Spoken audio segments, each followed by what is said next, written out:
Kim Scheintel. I am president of the Jewish Genealogical Society of Southwest Florida. And as always, I thank Jim for setting up the Zoom. I thank Howard for working on programs, and I thank everybody for coming here today. All of you are welcome to become members of the JGS of Southwest Florida in 2023. It's $25 dues if a single, and it's $30 if you'd like to join as a family, and $50 as a sustaining member. Now, I really think it's a good thing to join the JGS of Southwest Florida. Even if you don't join, you're welcome to come to meetings. It's just not that I learn from the JGS, but it inspires me to come to these meetings to want to do more research. And I'm very curious to hear what Barry has to say. But before he even talks, and he might be mentioning this, I just want to stress one thing besides writing everything down. I stress asking for family photos from people, because photos are a nice thing to collect. And if you don't like to write, you can always collect photos and put captions with them.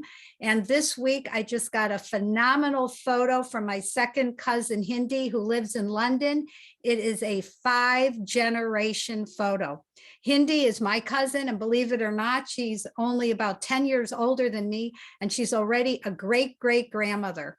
And she's got a picture that she sent me with her and her daughter, who's a great-grandmother, and it just goes on for 5 generations. So I will stop talking and I will call on Howard to introduce our speaker and tell us about upcoming programs. Thank you, Kim, and welcome everybody to our 22-23 season, a very exciting season. This is our second program, and it's a great one. But before I tell you about that, we'll talk about what's coming up next on January the 15th. Adam Brown, who is the administrator of the Avotenu DNA project, will speak to us on the genetic origins and migrations of the Jewish people. On February the 19th, Phil Goldfarb, who, if you are a Jewish Gen member, you will have seen his name many, many times in association with the Jewish Gen discussion group. He is, in fact, going to talk to us about how to effectively utilize the Jewish Gen discussion group. On March the 19th, Gil Bardich, who has spoken to us several times before regarding DNA, and this time he's going to address using Y-DNA and mitochondrial DNA in genealogy research. That again is on March the 19th. And on April the 16th, Robin Magid, who is a very, very prominent person in the International Association of Jewish Genealogical Societies organization, and is the assistant director and member of the executive committee of the JRI Poland project, will speak on finding your Eastern European Jewish family on jripoland.org. And I highly recommend that as well. So this is a great season, and glad to see all of you here. Today, Barry Halpern, who first began researching his family's genealogy when he retired about 15 years ago, with his 4 Litvak grandparents and his father born in Lithuania. He became heavily involved with Litvak SIG, that's the Special Information Group. He has served on Litvak SIG's board for many years and currently runs the Litvak SIG website. He's also been on the board of the JGS of Colorado and handled production of their communications and monthly newsletter for many years. Barry's first self-published book was The Three Lives of My Father, published in 2011. Barry and his wife, Ellie, live full-time in Sarasota, but both were born and raised in the Boston area. They have moved dozens of times from state to state and country to country. Their 3 children and 4 grandchildren all live in the Boulder, Colorado area. Barry will now present to us on publishing your family's history, how I learned to stop waiting until I was finished. Waiting until I was finished, and started being a messenger for generations to come. So welcome, Barry, and you're on. Thank you, Howard. And again, thanks to everybody for coming, and thanks to anybody who's watching the recording after the meeting. those folks who couldn't make it today. I need to be able to share the screen. Jim?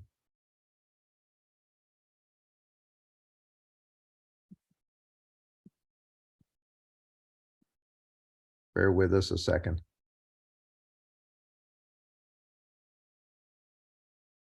No. Oops.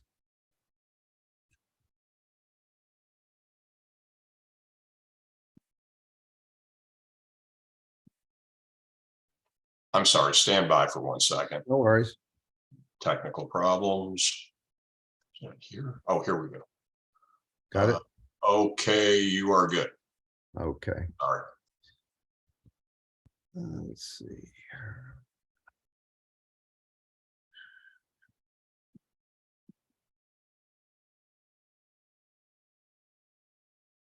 All right, can we see that? Yes. Okay. All right. I thought I'd start out with some thoughts that occurred to me as I was preparing for today. And that's, we all in one way or another decided to become genealogists. Some of us did it 50 years ago, and some of us did it maybe only a few years ago. But what I'm going to propose to you is important to you as it is to having become a genealogist. I would say that it's equally important that you become a writer or publisher of your material.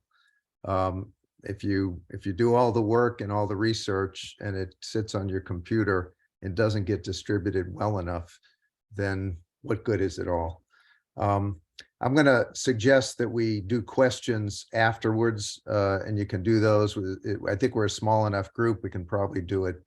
Just raise your hand, but we'll deal with that. If you have a question during the program, maybe write it in the chat and we'll come back to it. There are many reasons why we do research for our family history. We're curious about ourselves and where we came from. We're curious about health history, health issues that we might or might not have inherited. We've heard family stories growing up or family legends, and we try to validate them. We are searching for connections.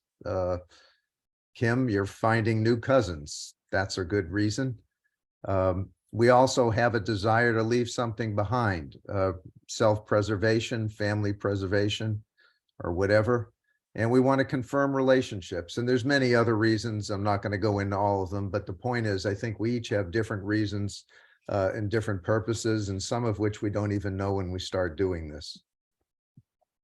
So I'm going to talk about what do we do with all this stuff that we find and the stuff that we save and collect.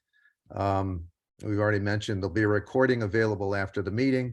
The slides that I'm going to go through, we'll make sure they get distributed to anybody who wants them. And I'll also give you in the PDF that goes out of the slides, there'll be links to all the websites that I'm going to talk about today. As Howard mentioned, I started genealogy about 15 years ago. Before I retired in 1999, my mother's family had its one and only reunion in the Boston area. There were about 250 people. I didn't know anything about genealogy then. I was still working, and that's not what I was focused on. I had a huge family on my mother's side. And at this reunion in Boston, they presented a book that was about that thick. I don't know if you can see me. It was a couple inches thick, and it laid out both of my mother's parents' history back into the late 1700s, which I thought was pretty amazing.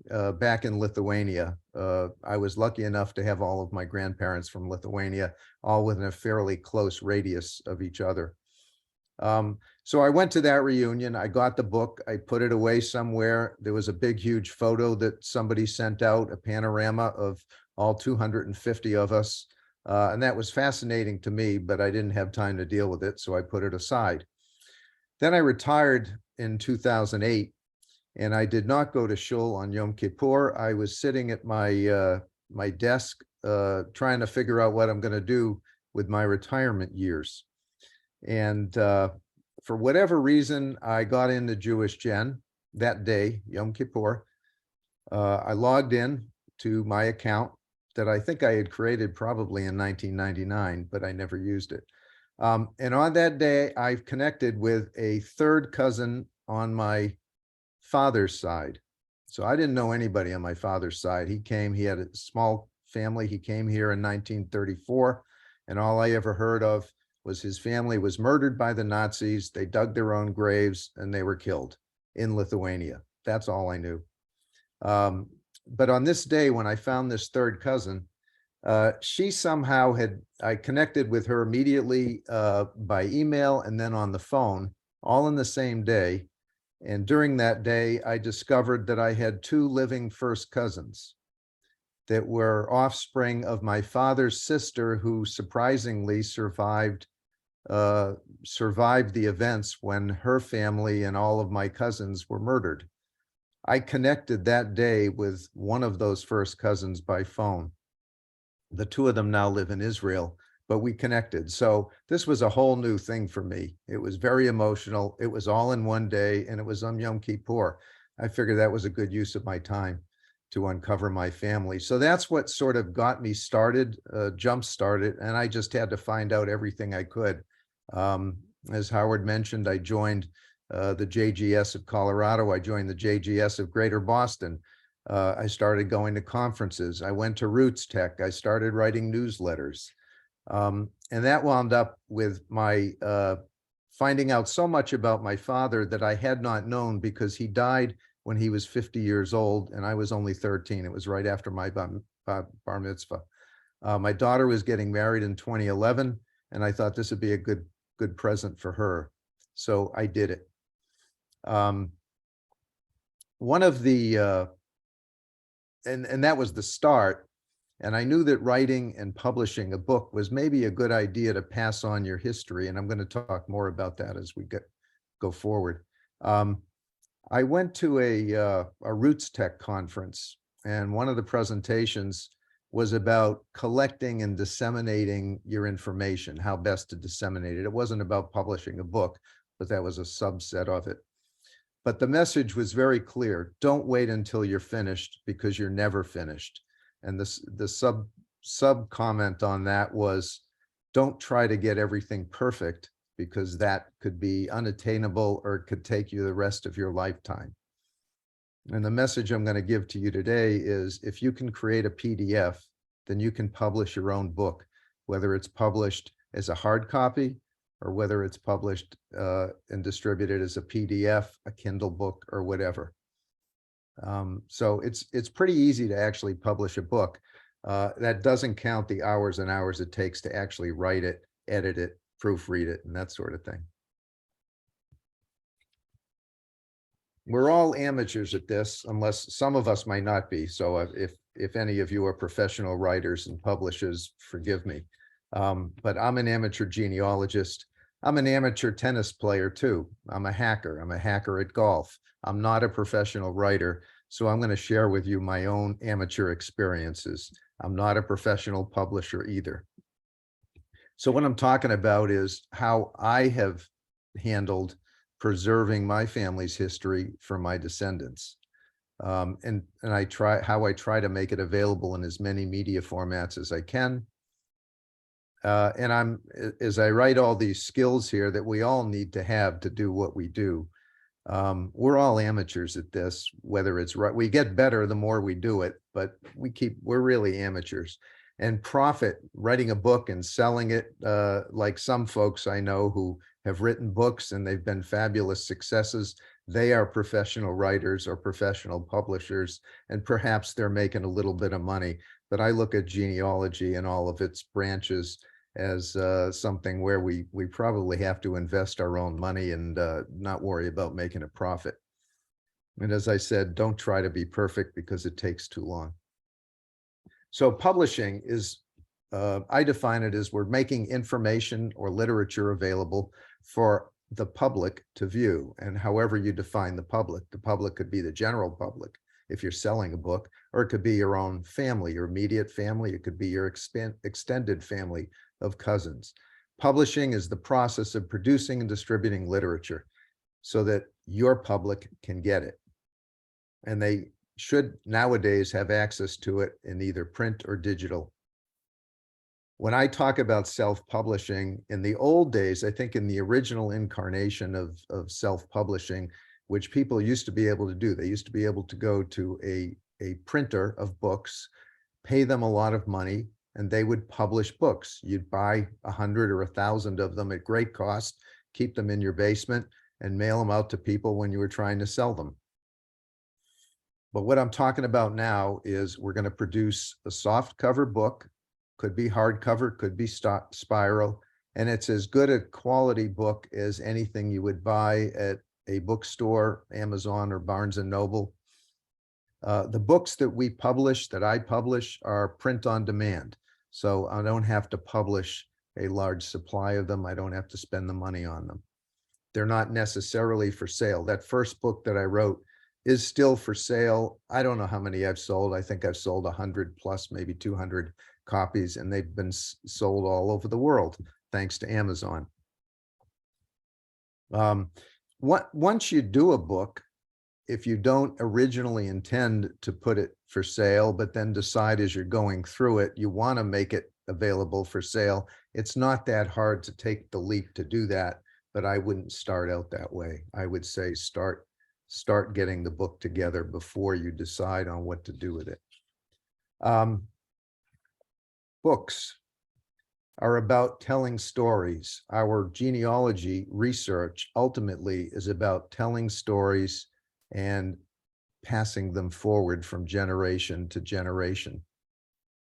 Some notes I thought about communicating was how we communicate those stories is up to us. In the old days, it used to be word of mouth. It wasn't written down in a lot of cases, particularly I'd say it's very unusual to get written stories that are passed down from the 17th, 18th, or even 19th centuries. Our work product can also be a database. That's something that we'd like to pass on over time. We can pass it on through pedigree charts. We pass on dates, images, documents, artifacts, like photos are artifacts, but tables, jewelry, rings, hats, clothes, all kinds of things are artifacts, awards that people received. Stories are passed on from generation to generation. Those are the family stories. My family, my mother's family, had a story that when they were kids living in a farmhouse, the house burned down to the ground. I heard that from so many of my aunts and uncles and cousins from year to year, but I never really could get the details of that story. All I got was the house burned down. Nobody died, but some people got hurt. And that was the story, but nobody had ever written it down. So it was really hard to hold on to. And as you pass it from person to person, of course, the story changes. Or you can have stories that you are writing down solely for the purpose of passing on. Nowadays, we interview our surviving ancestors as they age so that we don't lose their stories. We make recordings of them.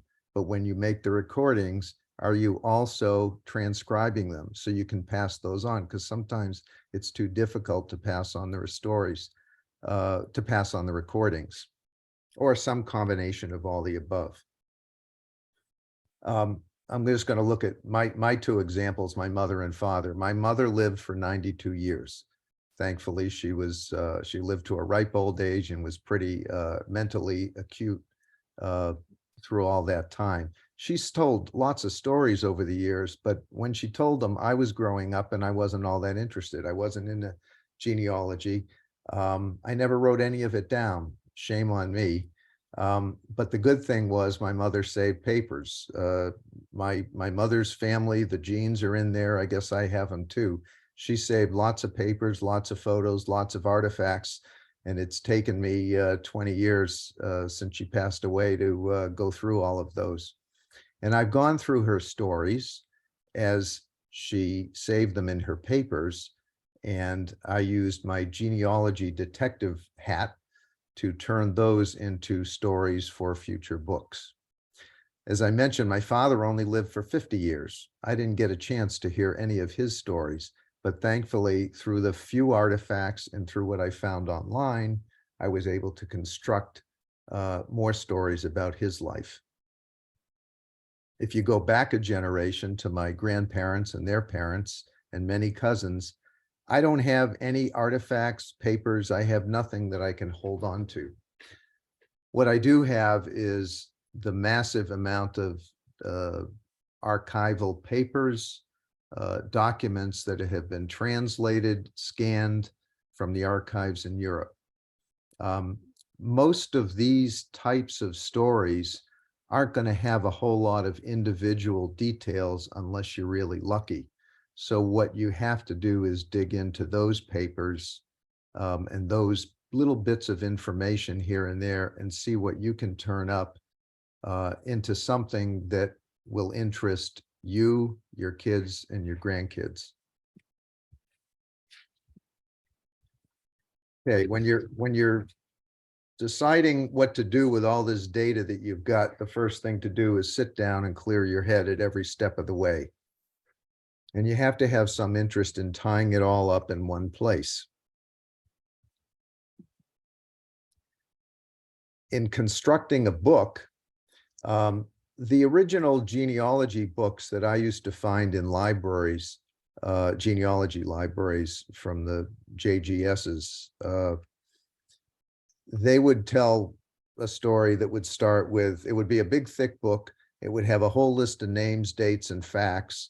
It would say first generation, so-and-so, second generation, third generation, fourth generation.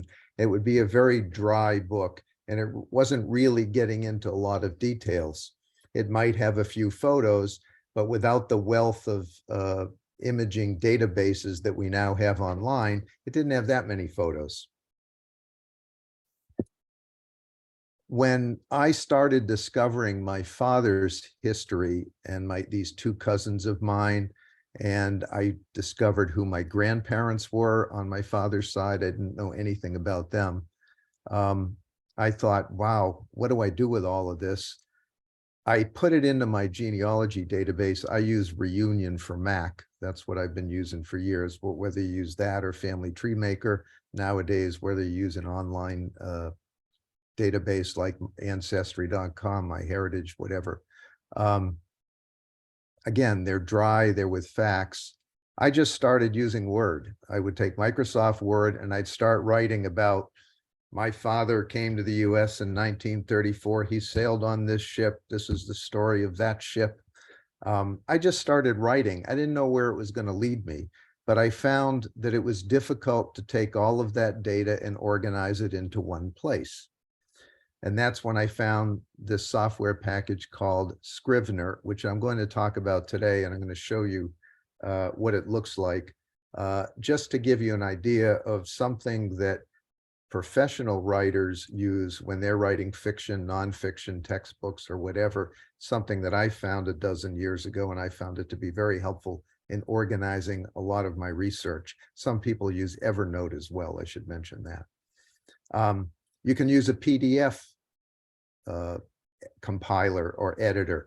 I think Kim mentioned some people don't like to write. They have a lot of photos. It's easy to put captions on those photos, package them into a PDF, a large PDF or a small PDF, whatever fits. And you can just publish that. A lot of people don't think about publishing. You think about creating a Word document or a PDF and sending that out, but you can actually create a better looking book that's packaged a little better. When you go through the process of putting it all together, writing, packaging, that in itself is going to create the need for additional research. So I find myself when I'm writing something, I might be writing about some letters that my mother exchanged with a friend. Well, I look up that friend's name and I try to find out what happened to them. Or they write about a hotel they stayed at. I'll get off and go look for the hotel in Miami, Florida. and find the story of that and what happened to it. You never know what you're going to find, and sometimes it's a dead end. You don't find anything, or what you find is not very interesting. But sometimes you find something that makes for a fascinating story. Again, I'll be talking about more of those as we go through this. Editing it. You're ready to, you write a lot of stuff. You could write 100 pages, 200 pages, including photos and all that. Editing all that and proofreading it can take a long time. What I find is that's one of the most time-consuming parts of it. But if I want to put something out there that people are going to read, it's not a good idea to put something out that has a lot of typos, grammatical errors, things that make people stop thinking about what they're reading. It's always good to have somebody, a third party, proofread your whatever it is you write, and publish it, of course. Distribute it. Lots of people read books using Kindles now, or some other version of a Kindle. I still like to read books. I read Kindle books also. But my belief is you should distribute whatever you have in as many media formats as you can. Even if you send thumb drives to people, that's fine too. But I always think having a printed book is a good thing. What does it cost to do this? I just recently printed the largest book I've printed, 300 pages, black and white, $15 per copy, all in, plus shipping. A few dollars for shipping, not bad. But a 100-page book you can print for $7 or $8. It's actually not very expensive. You can design the book the way you want. As I mentioned, you can print it soft cover, hard cover, spiral. You can create your own cover. You can create your own wording on the covers, front and back. You can put images on the covers. I think one of the most important things about as you get into writing your stories, in packaging them in books, is what should the titles be? And the reason I think it's important is because the reader at some point, a year from now, 10 years from now, 50 years from now, wants to be great. You want to grab the reader by the title. So you want to make them have some interest in whatever the book is. How do you pull them in? In my experience, I don't know what the title of the book is before I write it, 99% of the time. I start writing and I allow the book to tell me what the title is. So 3 Lives of My Father. I said, I knew I was going to write a book about my father. I had no idea what I was going to call it. As I was writing it, it told me what it wanted to be. My father lived his first 18 years in Lithuania. That was his first life. He came to the US, was single for 16 years, learned English, served in the military, became a citizen. That was 16 years. Then he married in 1950. He was married for 15 years to my mother. That was his third life. Pretty easy. 3 Lives of My Father, and that's how I structured the book. Another book I wrote, Once You Leave Home. I think Howard mentioned in the introduction, I've moved a lot in my lifetime, both within the US and out of the US. And a wise man once told me, as I was considering my first move to Asia, it was to Hong Kong, and I was considering a very short-term move. I thought it was kind of a cool thing to do, but I wanted it to be short-term because I wanted to go over there and then I wanted to come back home. And I was told or advised, once you leave home, you can never come back. So that's always stuck with me. And as I was writing the stories of my adventures overseas, that seemed to be the obvious title for that book. Another sort of obvious title, if any of you have gone and visited your ancestral towns in Europe or wherever they might have been, you had the opportunity, I hope, to walk in the footsteps where your ancestors walked. I've been to Lithuania, and therefore the title of my book about my trip to Lithuania is In the Footsteps of.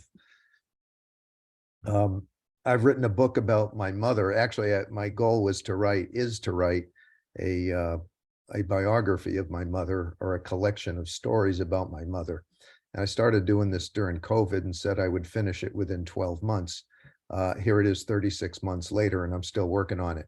But within 12 months, I was able to get through the first part of her life, which was her early years. She was born in Boston, and the family moved to a farm in Concord, New Hampshire. So I decided to close that book off. I call it a draft, but it's her Concord years. So those were her years in Concord, New Hampshire, and there's some great stories about that.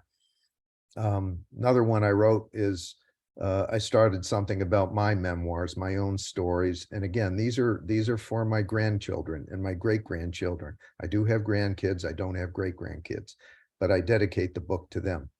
And I don't like the title of that, but I used it. And then my mother's book that I'm working on, I'm continuing to work on now. Mini Story is just a working title. Okay, how do you organize the book once you start doing it? One of the things, if you haven't finished yet, and again, you'll never be finished, but digitize whatever you have, whatever artifacts you have, papers, scan them, photograph them. You can use your phone if you don't have a good scanner.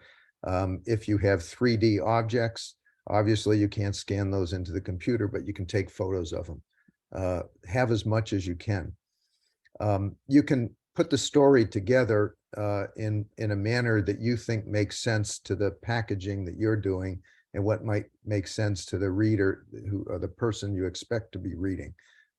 You can write it as a story of your family from the beginning to the end. Start in 1750, whenever you, or 1800, or whenever you have the first record of a family member. I mentioned the older style of writing is a generational story. You can write a series of stories. They can be short, they can be long, they can be about people, families, events, or you can organize it chronologically, topically, or randomly.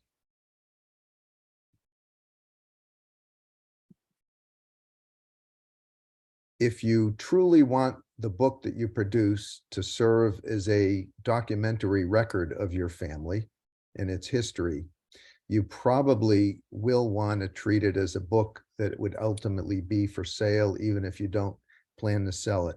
And the reason for that is you want to give it an ISBN number. You know, the barcodes that appear on every book, there are ISBN numbers, there are Library of Congress numbers.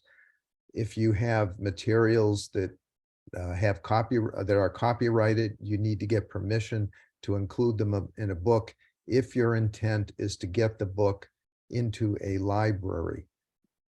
And what I have done with a couple of books that I have produced, even if I'm not selling them, is I have sent copies to Jewish genealogy libraries, history museums, Library of Congress, Family History Center.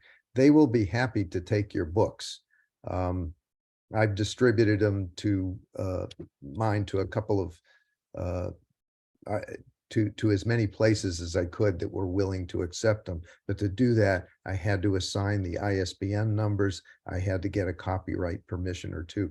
This is not hard to get, and this is not costly. You can get a free ISBN number, free Library of Congress number. The copyright permissions, I wasn't going to pay anybody for copyright permission, but usually they're willing to do it if you explain the purpose. I've mentioned that your book should be print on demand. You have to think about who do you want the narrator to be. You can't keep shifting from first person to third person or no person. I have found it useful for what I do is that I'm the narrator, and that's the way I do it. It doesn't have to be that way. And there are certainly many variations of that.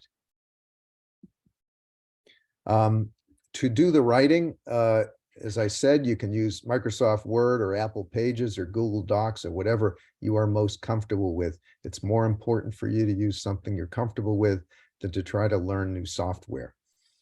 I've mentioned the program Scrivener, which I'm going to get into in just a minute. And the way I got into Scrivener was I visited a cousin in Seattle who was an economics professor, and he was writing textbooks. And I told him what I was doing about my father, that I was writing a book. He said, oh, you got to use Scrivener. And he spent, I don't know, he spent an hour showing me what Scrivener did. It only worked for MacBooks at that time. Now it's available for Windows and iPads. I learned it. I paid, it was probably $20 then Today it's $60, but I have found it to be incredibly helpful to organizing your thought, because the way it's designed is it's designed to help the writer organize their material and communicate it. So, and this is from Scrivener's website, so of course it's self-promotional, but what I have found is a lot of professional writers are using Scrivener. There are a couple other alternatives. I don't know anything about them, and I'm not going to tell you about them, but Scrivener seems to be the best. They also have very good tutorials at their website. So we're going to now switch screens, and hopefully I know how to do that.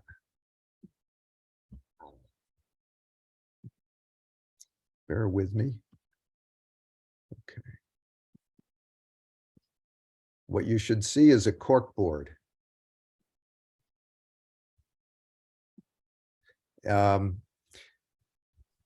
This is Scrivener, and it looks like a bulletin board. When I started writing, before I knew what Scrivener was, I didn't have a corkboard, but I had a magnetic whiteboard and a lot of little magnets and a lot of index cards. And I would write subjects down on index cards, thinking, well, these are ideas about items that I need to put into my first book. And I would tack them all up on the whiteboard. I'd move them around, I'd sequence them, and then I found out about Scrivener. Well, Scrivener starts with a corkboard concept and index cards, and this is where you write. So I am going to show you. I'm going to start with this one. This is a demo. I just created this the other day.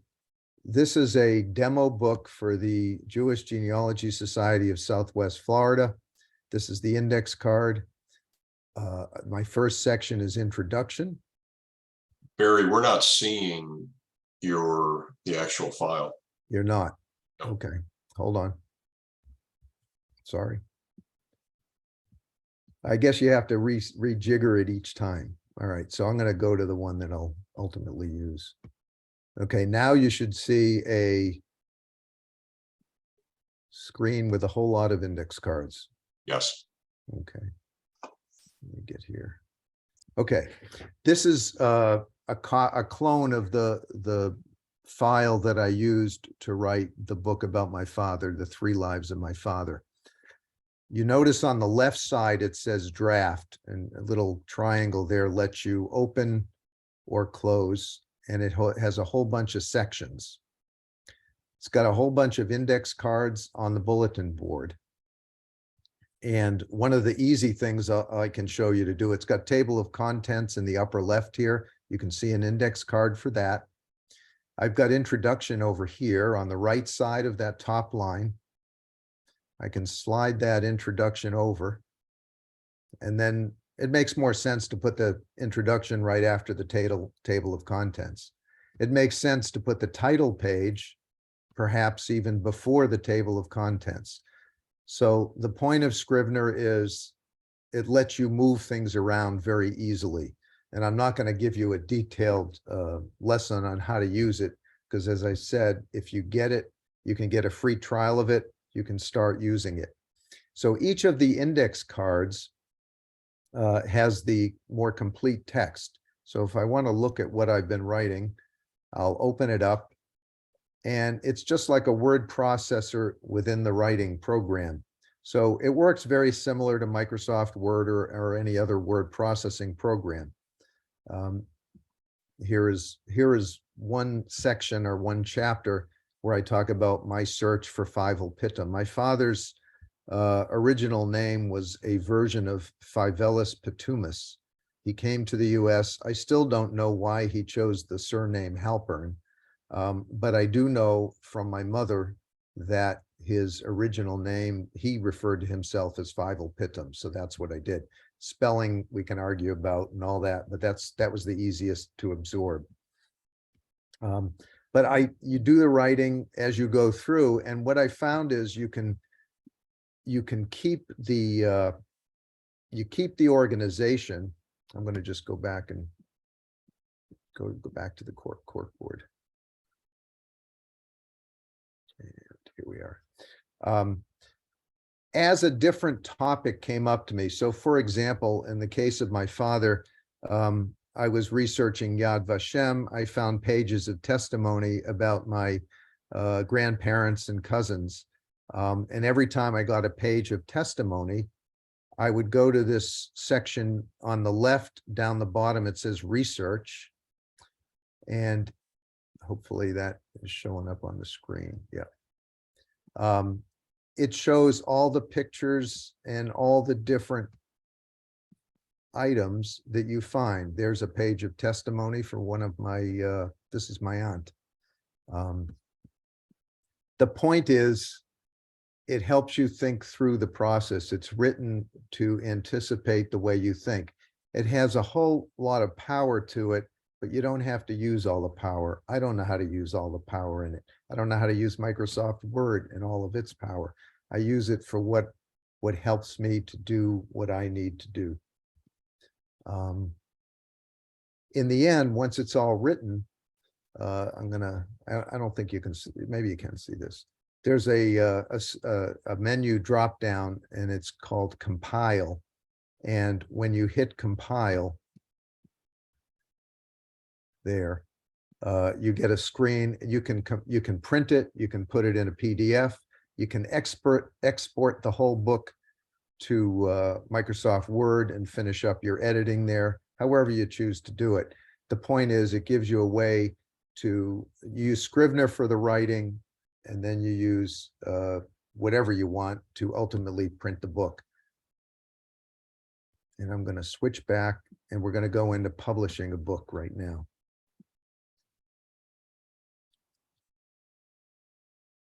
Actually here. Just before I switch over to the publisher, there are a number of companies that will help you self-publish a book or create a print-on-demand book. 12 years ago, I used an Amazon subsidiary called CreateSpace. That company is now called Kindle Direct Publishing. They help you produce a printed book or a Kindle book, and you can sell it through the Amazon website.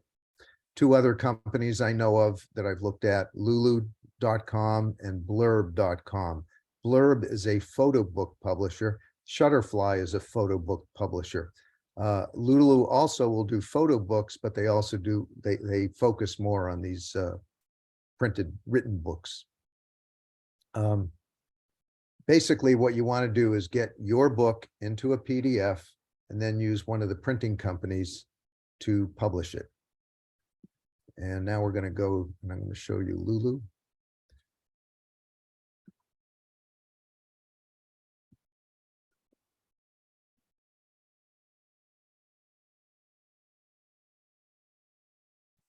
Ooh.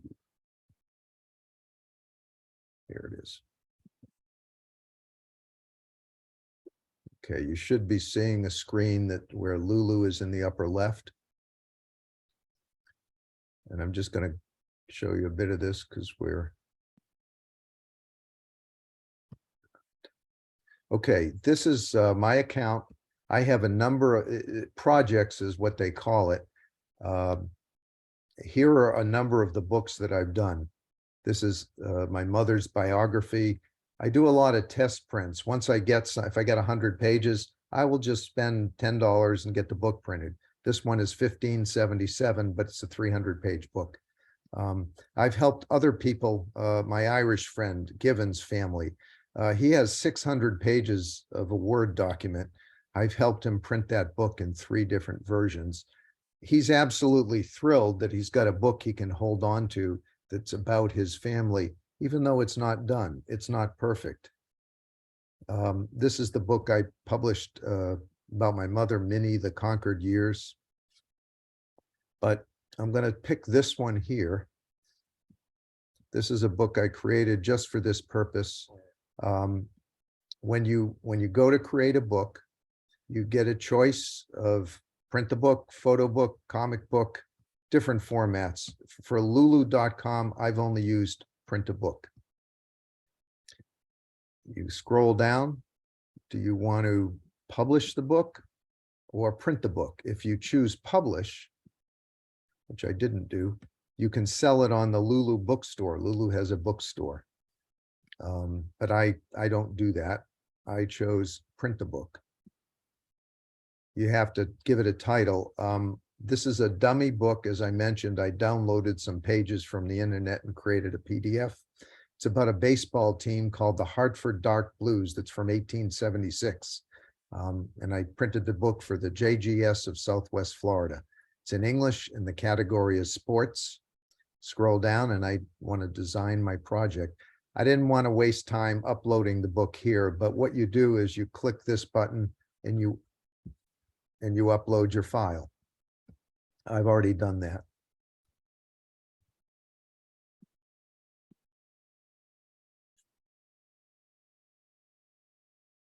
Once you upload the book, it's going to give you a count. My book only has 17 pages. It's not showing up here, but I'm not going to spend time waiting for that to happen. As you scroll down, you have a choice of quality. You can print it black and white with either standard paper or premium paper. You can print it in color, premium or standard. Slight difference in price, but not a huge difference in price. You pick the paper type that you want. And you pick the binding, coil, hardcover, paperback, whatever. You can have a glossy cover or you can have a matte cover. I'm not a designer. I'm not an artist. I don't design my own covers, but these companies have templates. Lulu does, the Amazon, the Kindle Direct company does, and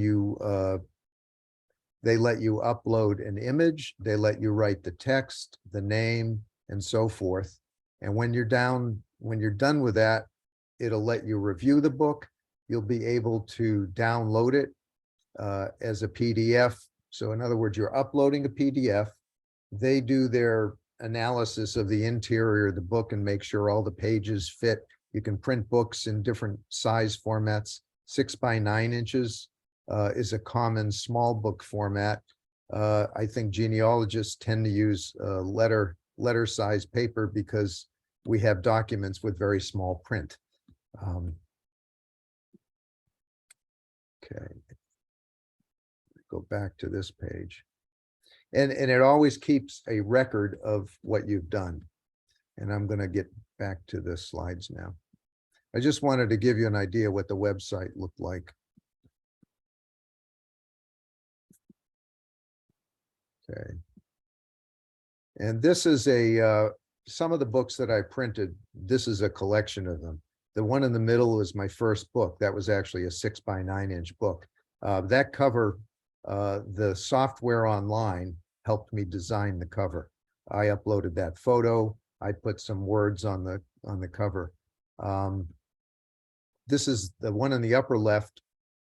That's me. That's my teddy bear that fell overboard in the swan boats in the Boston Common, for those of you who know Boston. Spiral, all kinds of different formats. Here's the one middle on the right, in the footsteps of my ancestors. That's a photo of my father's town in Lithuania. That's that book. Again, gonna blow up. These are the others. If we were live and in person, I'd be able to show these to you, but we can't do that now. This is another book, another in the footsteps. I took a trip to Antarctica. That's me on the cover. I also put a paragraph on the back. Down on the lower left would be where the ISBN barcode will go once the book is printed. Once you've done printing, this is the lulu.com page that I showed you, a number of the books I've printed. This is on the right is the Kindle Direct Publishing page, and all the number of the books that I've done there. This is the Kindle account page that shows how much royalty you get. So if you're selling a book, every time you sell, you get a few cents. It's not much, and it certainly doesn't pay for subscriptions to ancestry.com. I've talked about telling stories. I want to finish up with just covering a couple of stories, just see what So we're running, okay. I just want to see what time it was. So I'm going to just go over a couple of these. And I pick these as examples of how you can take something that seems innocuous in the records you have, and yet you can still find a story that's worth telling. So one of the things I first found in my genealogy career was the marriage record of my father's parents from Lithuania. So this is from the Litvak Sig work that we did. And this is the original marriage record. So this is available online through Litvak Sig. I can't read that, but this is what the search showed. It has my grandparents' names, Berpitum Asna Baron, where they were married, that they were married in 1914. Focus here. This is in the middle. The rabbi was Reuven Braz, and there were two witnesses. So I took those little bits and pieces of information. I don't know anything about the marriage. I don't know what happened. My father didn't know, he didn't tell me. I didn't have the grandparents to ask. So what do? I look up Reuven Braz, and there he is. And I found stories about him. He lived in the town, but he also did marriages in other nearby towns. And the reason I know that is because I searched for him and I found out records about him. So I could at least tell a little story and give some context to what they went through. I also did research on the witnesses, Kadansky and Zahn, and I found out bits of information about them. So at least it was more of a story than I would have had just from the basic facts and dates. My mother's parents were from Olkaniki. Now they came to the U.S. They left Europe in the late 1800s, so they weren't there through the Holocaust. But I didn't really know their stories. I knew they kept kosher. I knew they were Orthodox. But I personally visited Olkaniki on my trip to Lithuania, and all that was left as the synagogue was the front stoop, a cement stoop. But if I research online, here's a story about the synagogue there, and that's all that's left. But it gives a little color to the lives they may have lived back then. A little more recent, I think you've all probably heard, and you probably do, I hope, research newspapers for your ancestors as far back as you can. This is actually a very recent story about this family. Two families, husband, wife, and 3 kids with each. So there's 6 kids total. One family has 3 sisters total, but this is the story about 2 of them. The gentleman on the left in the back row was one of my mother's older brothers, and it's his 3 daughters. This appeared in the Boston Globe about 5 years ago. And if any of you are from Boston, you might have seen this because it was a front page story. One of my first cousins was found under the kitchen table where she had been deceased for a year and a half. They were hoarders. They lived in a mansion. I spent my childhood years visiting that mansion all the time, and we hung out with that family. But it was a 3-page spread in the Boston Globe. That makes for a story. Yeah, the journalist wrote the story for the public, but I had insight into the personal stuff because I have pictures of these people when they were much younger. Again, it adds color. And I'm going to give you, this will be the last one I'm going to talk about. This guy, when my father in the 1950s and 60s in the US, he learned English obviously well because he became fluent. He did not know English when he got to the US. He used to arrange speakers for his men's Jewish group once a month. One of the speakers he arranged was a gentleman by the name of Ephraim Isaac, who was a student at Harvard University. This is back in the early 60s. And he had this guy speak. But I didn't know all this at the time, but I subsequently found out. Ephraim Isaac grew up to become the director of Semitic studies at Princeton. He's near 90 right now. But I reached out to the people that my father had contacted to be speakers at his meetings because I was curious about them. He had a Cuban Jew, and this is again right when around when Castro had taken over. So it was very interesting to have that person there. But I had written emails or tried to contact these people, and I contacted Ephraim Isaac, and I didn't hear from him. And then a couple of years ago, I got an email, and the email said, "Dear Barry, I was going through some old emails and realized I had never responded to you." My email was 10 years old, and he was just writing to me. We got on the phone, and I was thrilled to hear from him and add color to my story, to this story. And I said, "Well, you know, Ephraim," I said, this was 50 years ago. Do you remember my father? How do you remember my father?" He said, "Barry, of course I remember your father. He was one of only 3 people in the US who knew anything about Ethiopian jewelry." So that's going to be in volume 2 of the book about my father, which is not, which hasn't been written yet, but I'm working on it. I'm going to skip through some of these and just go to the end. This will be in the handout, in the PDF of the slides.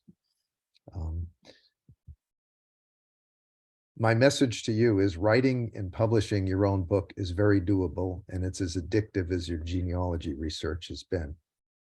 You got to think about what it is you want to achieve. And I want my kids to do this, and I want to get my stories out to as many places as I can to preserve them, because who knows who's going to be interested decades from now. My takeaway is don't wait until you're finished, because you're never finished. Don't be a perfectionist. Digitize as much of what you have as you possibly can. Self-publishing a book that's intended for sale isn't easy, but it's doable. Doing it for family is much easier. Think about your audience, think about the book's organization. And I'm going to go back to how Kim opened up earlier. If all you can do is put the photos and the documents into a package, do it, but now print a hardcover copy that you can distribute. And think about, you're not just a genealogist, you're a writer. Writing the book is more difficult than you think. It's more time consuming. It's more subject to error. Aren't I describing genealogy research right here? A first edition, very crude, very unedited, but if not now, when? And that is that. Thank you. And we can do, we got enough. I think we do questions if we raise hands.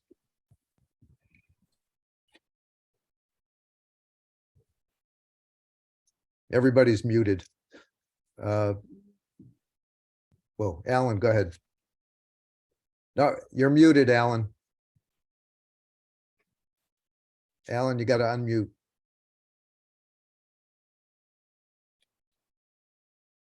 How's that? Better. Okay, excellent presentation. I'm really impressed. You've done an excellent job. Thanks. For those of you that are not confident that you can do and follow in these footsteps, with this information, you can do it. And do not put it off for mañana, because who knows what tomorrow brings. I'm closer to 90 than 80. I'm fortunate. I've got 50 years of research that no one in the family has any interest except for one relative who is young, very well educated, and she will take all my information and it will be published. And I'm very fortunate. Good. Roberta? Yes, hi. I'm from Brookline, Massachusetts, Good. and I also went to Hong Kong and lived there for 5 years. Cool. Yes, so we have something in common. When were you there? I was in Hong Kong 90 to 94. We overlapped. Oh, really? Yeah. Yes. Okay, I had to mention that. That's a riot. Thanks. And where did you grow up? What town? Dorchester and Milton. Oh, okay. And my husband's from Quincy, but he's much older than us. Yeah. And that house of my cousins in the two sisters was on Clinton Road in Brookline. Oh, okay. All right. Yeah. Thank you. Great Linda? presentation. Thanks. Linda? Hi, that was absolutely fantastic, Barry. Wow. So inspiring and so informative. I am a writer by profession. I was in PR marketing. I had to so- make sure you were covered when I. Yeah, the writing part of it is easy for me. I hadn't even thought about the publishing part, but I wanted to say to all of you who are thinking, oh my God, I'm not a writer. I can't do it.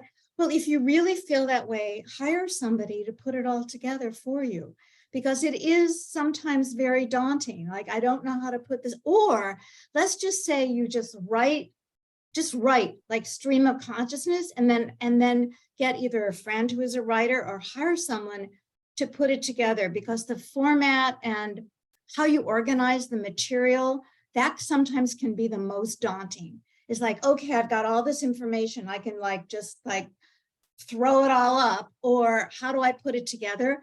I would say don't worry about it. Just get it down in whatever order. And if you're really struggling with how to organize the material, get somebody who's a professional to help you do that. The other thing I wanted to share is I wanted to show you. See this? So a few years ago on ancestry.com, I came across a cousin on the Frankel side of my family, and Kim knows I have some Frankels, and we have some Frankels in common. And it turns out that his great uncle had written the first draft in 1935 of the whole Frankel family history, going back like 7 generations. And it was a branch of the family I knew nothing about. And then another cousin had updated it in 1988. And I connected with both of these cousins, and this hassle has photos in it, and it's really amazing. And it got me going on writing the Frankel side of the family, which I have written, but Barry done nothing with. So it's amazing when you can make these connections, and then suddenly you have like this treasure trove of information, including this genealogy that went back to 18th century Poland, that Cool. of a branch of my great grandmother who I knew nothing about. And it was through my great grandmother that I found these cousins. So anyhow, yeah. But thank you, very inspiring. And if you're daunted by how to organize the materials and how to write it, get someone who is a writer to come and help you, consult with, because that can be the most. That's good advice. I also add, if you're not if you're not intimidated by trying a new piece of software, and you may be, Scrivener really helps organize. I mean, I had no idea at first how to deal with all these little bits and pieces that are all over the place. And writing on index cards is a good idea. I think we all maybe did that in our younger days, but I just found the software made it so much easier, and it still does years later. So more questions or comments? I'd like to say, I did write a book with Lulu. Sometimes I had trouble getting the software to work for me, and they aren't very helpful about helping you. And then I also did a book about this is on Snapfish. This is about my Hold it up. parents that are long gone. That's it. And it just has their lives, their young lives, and all that with photos and comments about it. My brother, my sister, me, and our family, just sort of a more recent. But anyway, it didn't take too long, and I distributed this to all my nieces and nephews and relatives and all that stuff. Good for you. Great. I mean, there's different companies that you can use. You're not wedded to any one company. The photo book, there's lots of photo book companies, Snapfish being one of them. Google Photos, iPhotos. If you can add captions to the photos you've taken, you can easily get a book out of it. Don't be intimidated by it. Try it. If you have trouble with it, ask for help. You know, that don't be afraid to ask for help because you did all the work. You want to pass it on. It's important. More?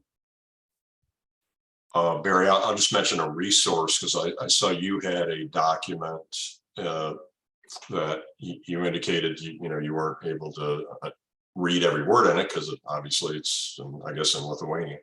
But there's an organization called American Translators Association, and they have an excellent website called atanet.org, where you can go and there's a terrific filter on there for picking out specialties and from one language to another and in what field. And I've used it a lot. I used to use it in business, and I started using it for but even so far as to be able to find somebody who could actually translate a full page of text in narrative form, written in Cyrillic, written in cursive Cyrillic, Yeah. which was tough to do. So it's a great resource. That's actually really helpful. I will check that out. That page that I did put up that I can't even begin to read, that is one of the documents that LitFox Sig has translated, and that was, and everything in that document's on the page. But I can't even look at it, and even when I know what the words are, I can't. It's just illegible to me. But I know there are good people that know how to read it. But that sounds like a good resource to check And out. actually, the example you showed it, I just glanced. I didn't have a long time to look at it. It kind of looked to me like there was a one column that had more or less a narrative that maybe would not have appeared in that index record. No, everything is in the index. It is in there. file. I am told. Okay. I was finding I've got any number of records from books that are written in narrative form for a full page, sometimes more than a full page, that are basically either a birth record or a death record. And so those, and there are index records for those, but they just show the barest minimum from into the English. So the translation is really necessary for those times. Thanks. Kim? Yeah, I did something a little bit different. At least I think it's different. For about the last 5 or 10 years, every time I make a unique genealogy discovery, I write it down in a Word document. And some of them are quite unique. And there's about 100 little short stories that I have. And some of them have photos to go along with the stories. And I knew you were going to be speaking today, and I've never done anything with it. So on Friday, I actually sent it to a graphic designer to make it look better, because I didn't know how to set up the photos with all the stories. And I sent it to her 22 different images because I didn't have a photo to go with each story. But I'm real excited to see how she's going to put it together. I had an index, and then I listed all the countries and cities that I mentioned in the stories in alphabetical order. And I probably mentioned about 50 or 60 different places. But now here's my one question. I proofed it okay, but I just wanted it to look better before I really proofed it again. And I was willing to spend the money by the graphic designer and the printer, which actually wasn't too much. But in my stories, I mentioned the first and last names of a lot of people that are living today. And some of them, I don't know if they would want to see what I wrote. So I did it more for myself and my kids than for others to see it and publish it. But I'm wondering now if I should take out the real names, and would anyone want to read it? I don't know.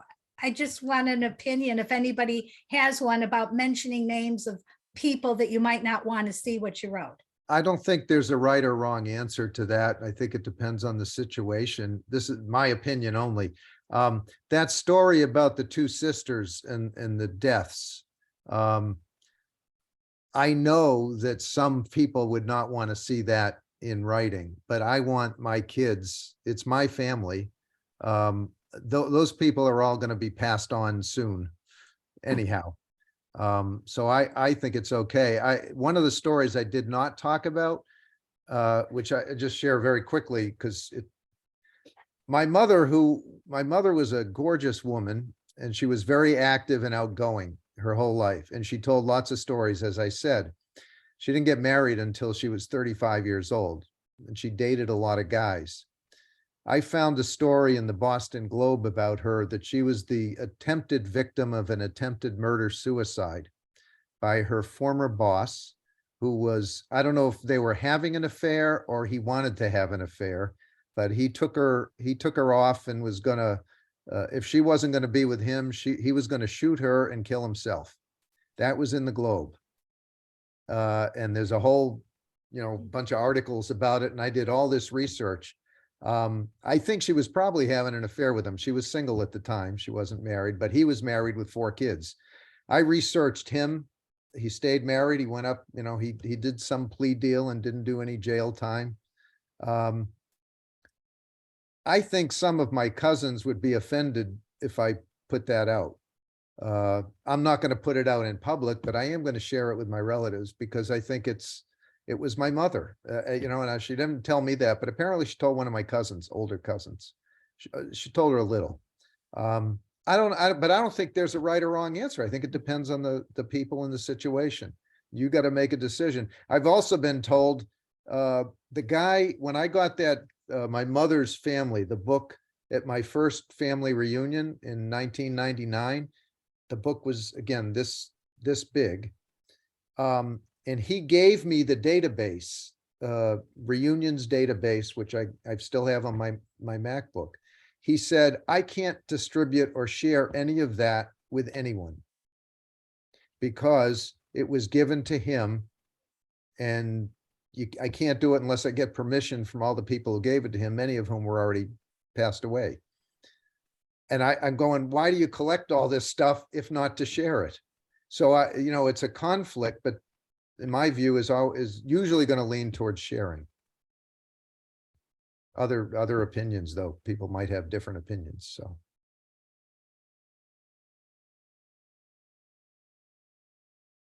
Linda. I just, not so much an opinion on that, but a couple questions. The publisher, the software publishers, if you have photos that you want to incorporate in the story, do they allow you to choose where select the photos and then choose where you want the photo to be placed in the text? That was number one question. Number two was, what is your opinion on including first original materials that you might have that have like letters or like in that big book that I mentioned?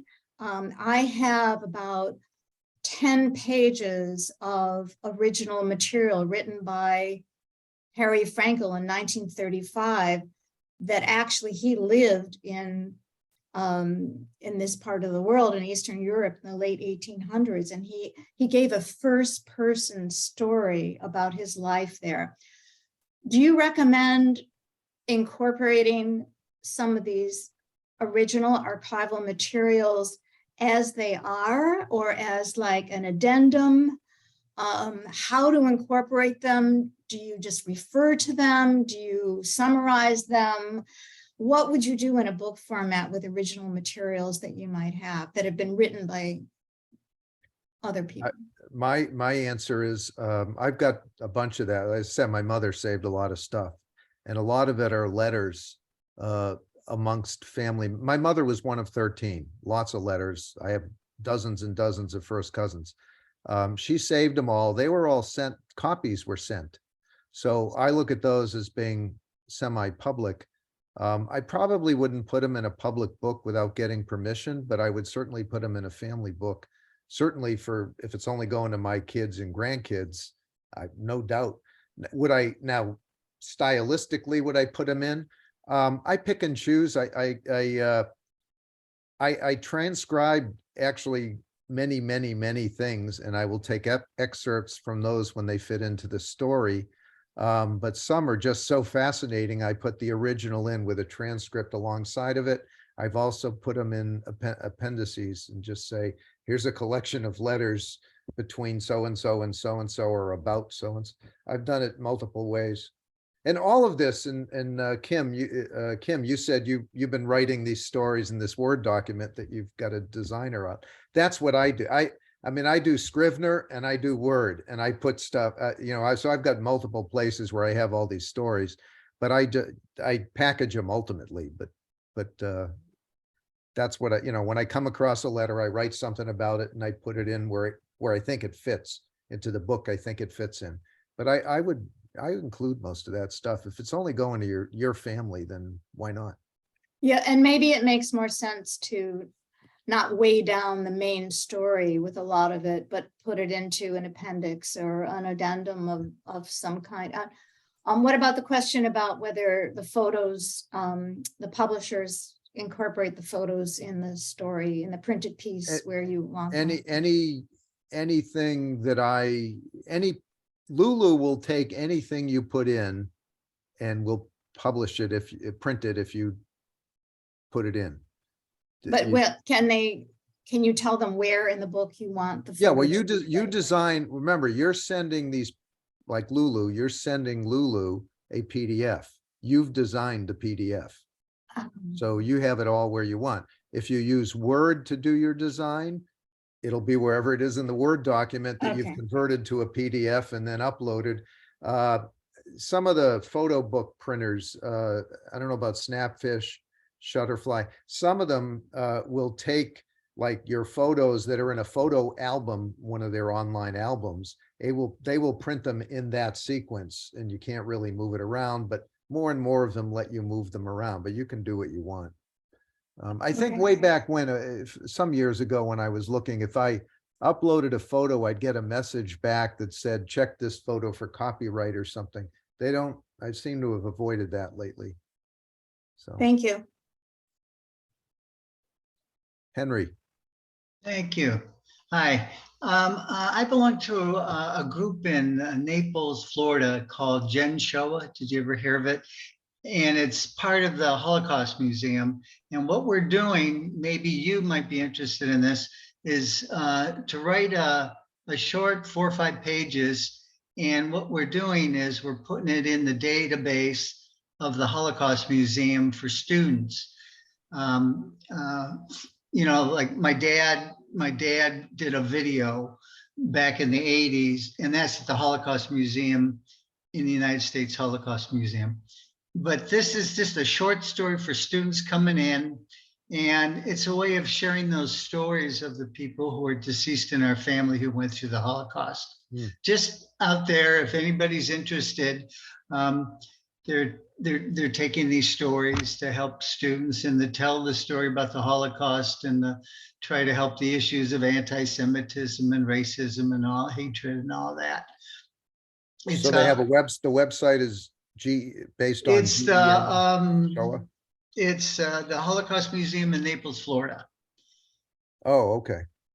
And Cone is part of the, I could give you that information.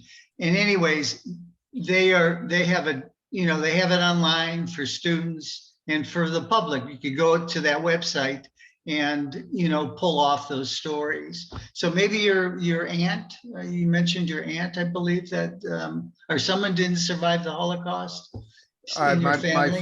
My father's family didn't survive. Just one did, but the fascinating thing about the one sister of his who survived and her 2 Well, kids, that would be a wonderful thing to put in this. It's interesting that those kids will not admit to knowing anything or talking about it. I mean, I thought it would be a ready source for what happened. Nothing. My father never told me anything about what he went through. I learned it from his video and doing my research. It was just very hard for them to talk about, Sure. Okay, just want to throw that out there. Thanks, Barry. Thanks for your presentation. Thanks, Henry.